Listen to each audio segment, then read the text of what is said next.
السلام علیکم دوستو، آپ دیکھ رہے ہیں انفو ہب۔ دوستو، احقاف قوم عاد کا مسکن تھا۔ عربی میں ریت کے لمبے اور اونچے ٹیلوں کو حقف کہا جاتا ہے۔ احقاف حقف کی جمع ہے اور یوں اس کا مطلب ہوتا ہے ریت کے اونچے اور لمبے ٹیلوں کی زمین۔ یہ علاقہ یمن اور عمان کے درمیان بکھرا ہوا تھا۔ قوم عاد یہاں 8,500 سال قبل آباد تھی۔ اللہ تعالیٰ نے انہیں سرسبز کھیتیاں، پانی، جانور اور وافر خوراک دے رکھی تھی۔ نعمتوں کے اس فراوانی نے انہیں بھٹکا دیا۔ وہ اللہ تعالیٰ کے باغی ہو گئے۔ ہدایت کے لیے حضرت ہود علیہ السلام کو بھجوایا گیا۔ وہ انہیں تبلیغ کرنے لگے لیکن عاد ان کا مذاق اڑانے لگے۔ وہ شرک سے پیچھے ہٹنے کے لیے راضی نہ ہوئے۔ شداد اس قوم کا بادشاہ تھا۔ یہ دو بھائی تھے، شدید اور شداد۔ شدید پہلے بادشاہ بنا، وہ فوت ہوا تو شداد نے اقتدار سنبھالا۔ وہ ایک وسیع سلطنت کا حکمران تھا۔ حکومت یمن سے عراق اور بعض روایات کے مطابق ایران تک پھیلی ہوئی تھی۔ حضرت ہود علیہ السلام نے اسے بھی سمجھانے کی کوشش کی لیکن اس کا دل بھی بند تھا۔ دونوں کے درمیان مکالمہ ہوا۔ شداد نے حضرت ہود علیہ السلام سے پوچھا، میں اگر ایمان لے آؤں تو مجھے کیا فائدہ ہوگا؟ حضرت ہود علیہ السلام نے فرمایا، تم پر جنت حلال ہو جائے گی۔ شداد نے پوچھا، جنت کیا ہے؟ حضرت ہود علیہ السلام نے اسے جنت کا نقشہ بتایا۔ شداد نے دعویٰ کر دیا، یہ کیا بڑی بات ہے، میں بھی ایسی جنت بنا سکتا ہوں۔ حضرت ہود علیہ السلام نے اسے اس کفر سے روکنے کی کوشش کی لیکن وہ باز نہ آیا۔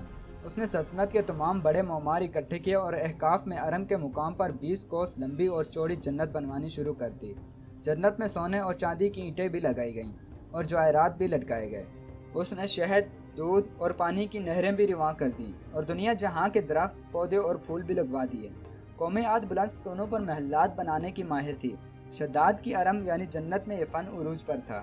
ریت کے ٹیلوں کے درمیان بلند ستون تھے اور ان ستونوں پر سونے اور چاندی کی عمارتیں کھڑی تھیں۔ شداد نے فیصلہ کیا تھا کہ وہ جنت کی تکمیل کے بعد اس میں قدم رکھے گا۔ معماروں نے جب اسے جنت کی تکمیل کی اطلاع دی تو وہ تیار ہوا اور اپنی فوج لی اور جنت کی انسپیکشن کے لیے نکل کھڑا ہوا۔ وہ جنت کے دروازے پر پہنچا اور گھوڑے سے نیچے اترنے لگا۔ ابھی اس کا ایک پاؤں زمین اور دوسرا گھوڑے کے رکاب پر تھا کہ ملک الموت آ گیا۔ شداد نے اسے صرف جنت میں قدم رکھنے کی مہلت مانگی لیکن فرشتے کا جواب تھا، اللہ تعالیٰ کا حکم ہے میں تمہیں تمہاری جنت پہ قدم نہ رکھنے دوں۔ وہ بہت گر گڑایا لیکن ملک الموت نے اس کی جان قبض کر لی۔ وہ زمین پر دوسرا قدم نہ رکھ سکا۔ شداد کی موت کے بعد حضرت جبرائیل نے چیخ ماری اور شداد کی پوری جنت زمین میں دھنس کر غائب ہو گئی۔ شداد کا انجام قوم عاد کے لیے کافی تھا لیکن جب انسان کی عقل پر غرور کا پردہ پڑتا ہے تو شداد ہو یا شدید، اس سے کسی کا انجام دکھائی نہیں دیتا۔ حضرت ہود علیہ السلام قوم کو شداد کا انجام بتا کر ڈراتے رہے لیکن عاد نہ مانے، یہاں تک کہ وہ مایوس ہو گئے۔ اللہ تعالیٰ نے انہیں ساتھیوں کے ساتھ علاقے سے نکلنے کا حکم دے دیا اور وہ قوم کو آخری بار سمجھا کر احقاف سے نکل گئے۔ اللہ تعالیٰ نے ان کے بعد عاد پر خوفناک آندھیاں مسلط کر دی۔ وہ آندھیاں 7 راتیں اور 8 دن چلتی رہیں، یہاں تک کہ پوری قوم اپنے بلند ترین ستونوں اور سونے اور چاندی کی عمارتوں سمیت زمین میں دفن ہو گئی۔ قوم عاد کا نشان تک نہ رہا۔ پوری وادی ریت کے صحرا میں گم ہو گئی۔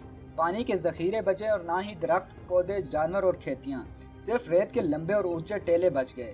قوم عاد کے بعد قوم سمود کا دور آیا۔ یہ لوگ موجودہ سعودیہ عرب کے علاقے مدائن صالح میں آباد ہوئے، پہاڑ تراش کر گھر بنائے۔ اللہ تعالیٰ نے انہیں بھی رزق، پانی اور سبزے سے نوازا۔ وہ لوگ قد آور اور مضبوط بھی تھے۔ وہ کھڑے درخت اکھاڑ کر پھینک دیتے تھے۔ یہ طاقت انہیں کفر کی طرف لے گئی۔ اللہ تعالیٰ نے ہدایت کے لیے حضرت صالح السلام کو ان کی طرف بھیجا۔ وہ انہیں سمجھاتے رہے لیکن وہ بھی باز نہ آئے۔ اللہ تعالیٰ نے انہیں ہدایت کے راستے پر لانے کے لیے اونٹنی اور اس کا ایک بچہ بھیجا لیکن وہ ہدایت پانے کے بجائے اونٹنی کے دشمن ہو گئے۔ انہوں نے ایک دن اونٹنی پر حملہ کر کے اسے قتل کر دیا۔ اونٹنی کا بچہ ڈر کر پہاڑ کی طرف دوڑا۔ پہاڑ شک ہوا اور وہ اس میں گم ہو گیا۔ یہ واقعہ قوم سمود کی تباہی کا باعث بنا۔ حضرت جبرائیل علیہ السلام نے چیخ ماری اور مدائن صالح سے لے کر ہجر موت تک 500 کلومیٹر کے پہاڑ چھوٹی چھوٹی کاشوں میں تقسیم ہو گئے۔ یوں قوم سمود بھی برباد ہو گئی۔